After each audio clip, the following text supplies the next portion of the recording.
vieną valandą skirti individualiai pagal jus, nes be abejo, mėginate miegoti, pavyzdžiui, 9:30, gali sėdėti, galite darbą, išvykstant į kelionę, galite įsidėti tą visą maisto dalį. Aš tik daugiau iš savo patirties papasakosiu, kokią aš pati patirtį praėjau savo apskritai dietos tokiam laikotarpyje. Tai nuo mokyklos laikų mano svoris visąlaik taip pat vaikščiojo, nes aš bandžiau viską ir bado ir visokių kokių dalykų, patarimų, kaip norėčiau duoti iš savo grynai patirties, nes nesu kažkoks dietologas ar kažkas. Tai, ką gyvenime išbandžiau, tai yra vienas blogiausias dalykų badas. Tai niekada nebadauju, nes esu badavusi 3 ir 4 dienas, kai suvalgydavau ten pasirelę arba kažką, tai čia bus su mokyklos laikais. Tai yra pats blogiausias dalykas, nes tada pareina ta cukraus bomba, kada tu nori energijos ir ateina tas vakarėlis, kažkas vis tik tu privalgai ir po to įsisukai tokį ratą kaip pavarytę, kada tu tą sąžinę gręžia ir tas svaras nusibanguoja. Ir tas cukraus kiekis kraujy, tai irgi yra pats blogiausias dalykas, o jeigu dar tarkim nepamiegam kažkas tenai, ar universitete, darbai, arba iš vis siekiam ten nemiegoti 3-4 valandas pamiegojus, tai vėlgi ne. O realybę galima pasiekti per ilgesnį laiką, jeigu pasiruoši varžybom, tai nėra reikalo, tai vis tik viską braukti. Tarkim šokoladas, cukrus, tai pamirškit tokius dalykus, nes tai būtų labai gadina. Ir tai pasidaro sunku, nes būna kartą žmonėm, kartą tik sumaudykis toksai. Reikėtų tokį patį požiūrį turėti šitą dalyką, kas svarbiausia, kad štai tokį sveiką protą ir labai jūsų sveiką.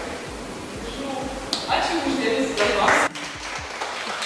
Tai buvo pagrindinis maistas. Buvo pirmoji dienos pusė kontravandelė, tai buvo grikiai, ryžiai, elementariai kruopos ir tam tikras kiekos. Vienas uždainėjimas tai visą dieną, po to aš kartais programą,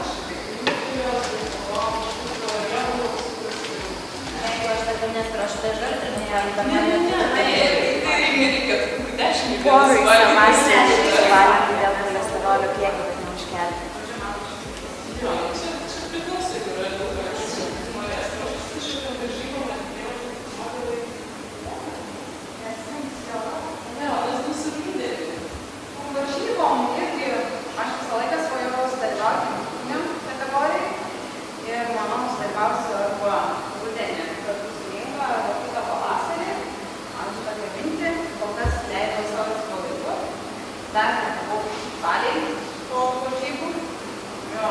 Ir man kaip negrįžta tai. Grįžo vanduo, viskas gerai, kad apie kilogramų riebalų, viskas tvarkoj. Grįžtas atbuvo, buvo ne veltui. Ir tikrai tas laikas praleistas kartu buvo išties šaunus. Ir man labai gaila, kad tos varžybos baigėsi, aš tokią tuštumą dabar jaučiu ir aš noriu tą pakartoti. Ir aš manau, kad aš tikrai eisiu į vidutinį. Man reikia buvo puikiai supakuotas, viskas paskaičiuota, viskas gražiai sudėta. Man tik reikėjo atsidaryti, suvalgyti viskas. 3 valandas draus valgyti. Nieko nereikėjo galvoti. Sunku. Kiekvieną savaitę prašydavau daug gyvas apie mano racionus. Važiuoju daugiau prie vandens, nes mamų daugiau sėdi. Ir šiaip vanduo labai vaikšto. Taip, ir vanduo. Apskritai prieš mėnesinės, tai aš 10 kilogramas visą laiką vis turiu. Ir tas kartais duoda tokio streso ir atrodo, kad tu stengiasi, kad sutampa tokius vienas ir žiūrės svarstyklės. Ne tai, kad galima jūs būtina valgyti, nes kai jūs valgyti didelis kilmės riebalus, tai jūsų riebalus tirps. Nes jisai nereikalingas, tas pastoviai gauna tiek reikia. Tai aišku, labai svarbu yra apskaičiuoti. Tai tokių dalykų nebėra, tai aš gyvenime dalykinė. Vienosės kokteilis.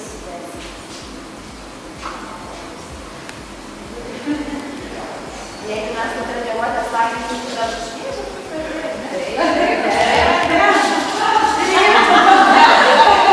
Ne, juokauju, iš tikrųjų turiu patirties turiu labai daug, nes Lietuvos vyko šokėjimų labai ilgai ir tas mūsų sezonas tęsdavosi labai ilgai tos geros formos, visi ten pasiruošė kažkokiam vakarui, o čia 9 mėnesiai formoj, tai yra ką veikti. Aišku, būdavo irgi labai daug visko, tikrai labai daug visko, man ir viską, bet iš tikrųjų galiu irgi pasakyti, pasibaigė mūsų vargai, kai atėjo Lietuvos vyko labai geras fizinio parengimo treneris Tomas Žbynės, kuris labai dėlis, jisai mokslinius darbus įvairiausius atlieka, aš pradėjau mus šviesti, kad iš šitą savaitę sudaryti šitas nesąmonės. Iš tikrųjų, šokio diena, suvalgė snickersą ir išdėrė